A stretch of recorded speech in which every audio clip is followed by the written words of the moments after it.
Tony, good morning. Good morning, Professor. Thank you so much for coming, man. Oh, it's my pleasure. My It's pleasure. early in the morning and you're here. Thank you, man. Yeah, on my way to work, right? Nice. Thank you. Thank you. Tony, so basically, this platform is from the community to our community so we can all know each other better. And the first thing that I've been asking all the students is like who you are when you're not here training jiu-jitsu. Excellent. First and foremost, I'm a father and a husband. I've got 2 kids at home. Just finished school yesterday for the year. Corbin, who had trained here for a couple of years. Is he done with high school? He is just finished his sophomore year. Okay. Despite the fact he's now taller than me, almost weighs more than me, and but still just a sophomore. Okay. He's playing water polo. Still? Yeah, Cool. yeah, he does that a lot. It's a passion of his now. He also does swim club too, but water polo is really his main jam. Nice. Doing jiu-jitsu under the water. Yeah, he says it has helped him out a ton. Yeah, you know, it very much is. You know, a lot of what jiu-jitsu teaches us is how to stay calm under pressure. That's cool. When you're in the water, there's a lot of importance in being able to stay calm, control your breathing, especially if you get pulled under for a little bit. Yeah. So continuing on of who I am, I also have a daughter, Phoenix. She's 12. She's been in competitive cheer for 3 years, which is it's exciting for her, not so exciting as the parent. It's you know what I love about it is it gives her a strong community of girls who really have a like mindset. It's extremely athletic. Competitive cheer isn't just sideline cheer. It's one where they're like throwing everybody up in the air, and so she's learned a lot from that, a lot of confidence building from that. So that's been great. And they work out like hard, right? They do. She does it 4 nights a week, and then on Saturdays they usually have competitions somewhere. So it's 2-hour sessions for 4 nights a week. So it's a big time commitment for her and for the family. Yeah. I hear you. Yeah. Like all the sports, right, for kids. Yeah, that's true. What else, Tony? Tell me. My wife, I've been married for 18 years. Okay. Met her in San Diego, and I guess that probably brings me to the point where I'll tell you a little bit about kind of my personal history, until how I met my wife. So I was born and raised in Washington State. I went to college at the University of Washington, and then I started working at a naval shipyard that's just in the Seattle area, right by the University of Washington. They started sending me down here to San Diego because obviously a lot of Navy work in San Diego to work on the aircraft carriers that were in Coronado. And that was the 2004, 2005 time frame. And I met my wife in 2006, and we did long distance relationship when I would have to go back up to Washington. I'd come down here for about 6 months at a time, and we lived together, and then we went back up to Washington in 2007, bought a house up there, and So you guys stay apart for six months? yeah, Okay. yeah. So 2 separate times we lived apart from each other for 6 months. In 2007, we bought a house in Washington State. So I brought this girl from Southern California and moved her up to Washington State. And we did 6 months there, and then 6 months back to San Diego, and then 6 months in Japan, Okay. and then a trip to Washington, D.C., where we were apart again. I lived in Washington, D.C. for 5 months, and it was there when I found out that my son was first going to be born. So my wife had to go through the first trimester of pregnancy with me gone, which, the first trimester is usually the hardest, especially for a first-time mother. So that was a bit of a challenge. But ultimately, we ended up settling down here when in 2013, my son was 3 and my daughter had just been born, and I can picture the day that we decided to come down here. I was in Washington State. I had a friend who was working at the base that I work at now, and he had reached out to me and he said, hey, Tony, we really need somebody who's got your experience to come down and join our team. I said, no way. I just bought this house a couple of years ago. I just had a second kid. and I just can't do it. And so then I went back inside and I told my wife, I was like, yeah, hey, I just got a call from a friend in San Diego, and he's got a job that's going to post. And she's like, and you told him you're going to take it, right? I said, no, I just told him that I didn't want it because we just had the kid, and we're just remodeled the house, and we got it how we like it. And she's like, Tony, I don't like living in San Diego, or I don't like living in Tacoma. Oh, okay. It's like, where should we raise our kids was really the big question. And so we talked it over for all of about 30 minutes, and I was like, yeah, hey, let's go do this. So it was almost just like So that. it took 30 minutes? Yeah. It was a fun day. I called my friend back and I said, all right, I'm in. But with federal government, because I am a federal employee, it's not just a matter of signing one piece of paper. There's quite a few steps, but they made it really easy for me to transfer down. So from that day till the point where we had sold our house and we're living down here, it was just over 2 months. So it was really, really fast. So from basically September to November, I was down here. And that was 13 years ago. I've been working at the same base ever since. Got a couple of different experiences within that base, but now I'm the director for submarine maintenance here at Naval Base Point Loma, servicing our 5 home-ported submarines here.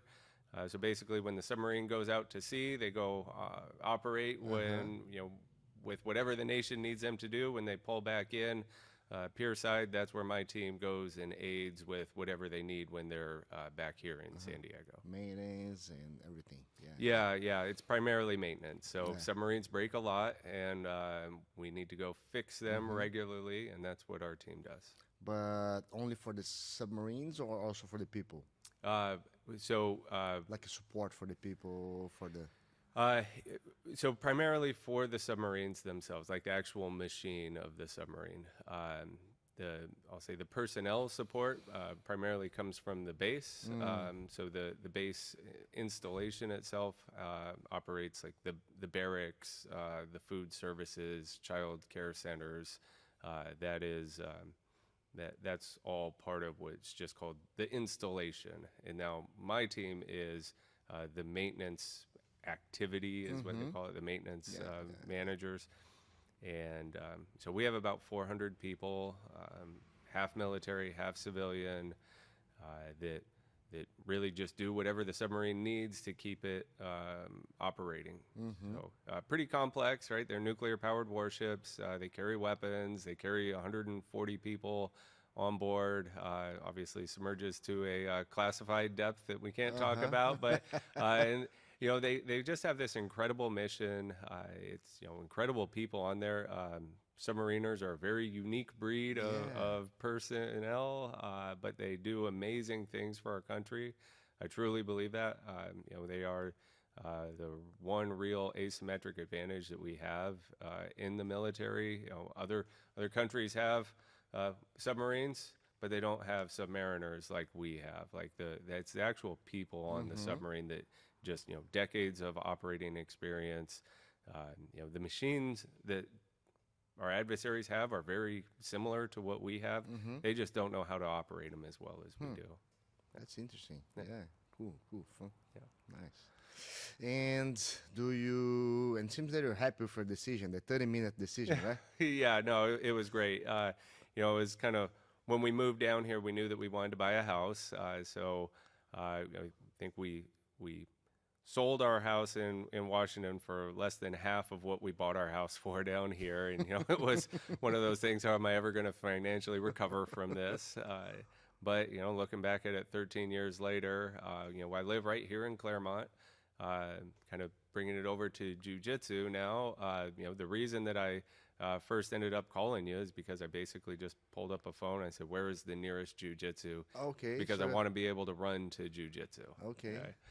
And I remember actually you running to the classes, like the night classes. Yeah. And you're just like running, kind of like, oh man, this guy is already, it's a machine. Yeah, I was. So a little bit on my journey and what brought me here. Yeah. I want to know that. And what brought you to jiu-jitsu? So let me go back a little bit. Mm-hmm. When I was in high school, I played a lot of music. Okay. And because I played a lot of music, I didn't have a lot of time for much else. So, I had not only music class, but, I was in marching band, I was in jazz band, and I played in, I'll just say a professional band that we were a jazz quartet that we would go out and play out in town, which was really awesome for some high school kids. We would go, we'd get special permission to go play in bars in Portland, which was outstanding, but really gave me no time for sports. But I was always pretty athletic. I played some recreational soccer, basketball, the usual things. When I got up into college, I wasn't playing music anymore, and I found that I was just missing something. Oddly enough, I ended up living with a guy who played rugby, and I started playing rugby in college after not playing any sports in high school. Met a great group of people through that community. We'll get a little bit more into rugby later. Fast forward about 20 years almost. A good friend of mine and I were in Chicago together, and he had brought his gi. And I was like, what's this for? He's like, oh man, I picked this up about, I don't know, a year ago or so, and I've been training jiu-jitsu really heavy. I was like, oh wow, that's interesting. And his name's Austin Britz. You'll probably hear me talk about Austin a few times in this podcast. And that was really the first time I ever kind of talked to somebody who was actively doing it. And about 6 months later, I hit up Austin. I was like, hey, tell me a little bit more about what I should expect if I go try it out. He's like, just go. He's like, log onto your phone right now and just find the closest jiu-jitsu gym and just go. It's like, all right, let me think about it for a second. And then I called up a good friend of mine, Andrew Tyson, who also still trains. I said, Andrew, hey, we've been talking about doing this. Let's go do it. And he's like, all right. He lives in Santee. He's like, I'm gonna look at a place over here. And I said, all right, I'm gonna find the closest place I got, and then I'm gonna call him up, and I'm gonna go. All right. So that was almost 6 years ago now. Yeah. It was kind of just after COVID restrictions really started to lift. What prompted me to get into it, though, is I wasn't in a very good place health-wise. I had started to develop some, I'll just say, lack of use issues, most notably plantar fasciitis. I was having a real difficult time walking, and this was about maybe a year before I started looking into jiu-jitsu.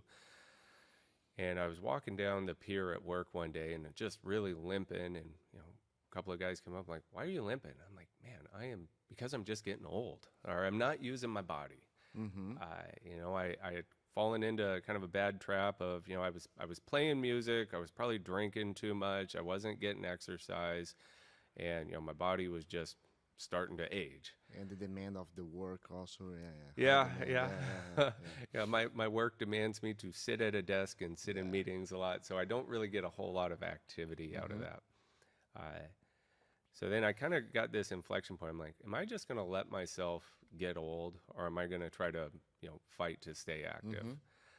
So I got my foot taken care of, which was a long journey, but then I also really started getting back into the weights, getting back into running a ton, started to feel really healthy. But I was always kind of bored with just running and working out. Something. Yeah. And, when college, when I was playing rugby, I was like, hey, I actually liked this idea of physicality. So I was trying to think of what I could do as an advancing aged adult to maintain that physicality, which I hadn't really had for a number of years. In comes jiu-jitsu. So, just called you guys up, talked to Danny on the phone, and I remember I can still picture walking in the first day. You greeted me right at the corner of the mat at the old place, put on a gi, and signed up that day. And when I got home, my wife's like, you signed up for it after one day? I was like, hey, there was something about it. She's like, oh my God, you're picking up a new habit. I'm never going to see you. So, but here we are 6 years later. The one proud thing that I say is I've never missed more than a 10-day period in 6 years. Obviously, it's been up and down. Right now, I'm a little bit of a downswing with the amount of traveling I'm doing with the kids and work. But in 6 years, I never missed more than For 10 sure. days. Yeah, no, and that's what I like to tell people, like consistency is key, right? But even if your consistency is like once every 10 days, once a week, or 5 times a week, any change. Life always gets in the way, but being true to your consistency like you are, like so now you train like maybe once a week, right? And it's fine. Sometimes you're gonna train 3 times a week, and yeah, that's part of it. No, and I love it. It's one of those things I've never left the mat thinking, wow, why did I come today? It's just, that's not how it works. The hardest part is just grabbing the gear and starting to drive this Yeah. way. And, I hear you. but, just a comment on you, sir. You've been an absolute amazing influence on me. Like what the community that you have here, the amount of dedication that I see that you put towards all of us has been really inspiring. As a leader in my organization, I try to bring some of the principles that I've seen that you apply with how you operate your gym here to what I do at work. Oh man. Yeah, it's just treating people with respect, helping them learn new skills, inspiring them to stay on that continuous journey of learning, because it can be easy to start to fall away from things. So how do you keep people engaged? How do you make them feel like they're wanted member of the team, that they are on a lifelong learning journey, and yes, there's going to be ups and downs, but keep showing up and you keep growing.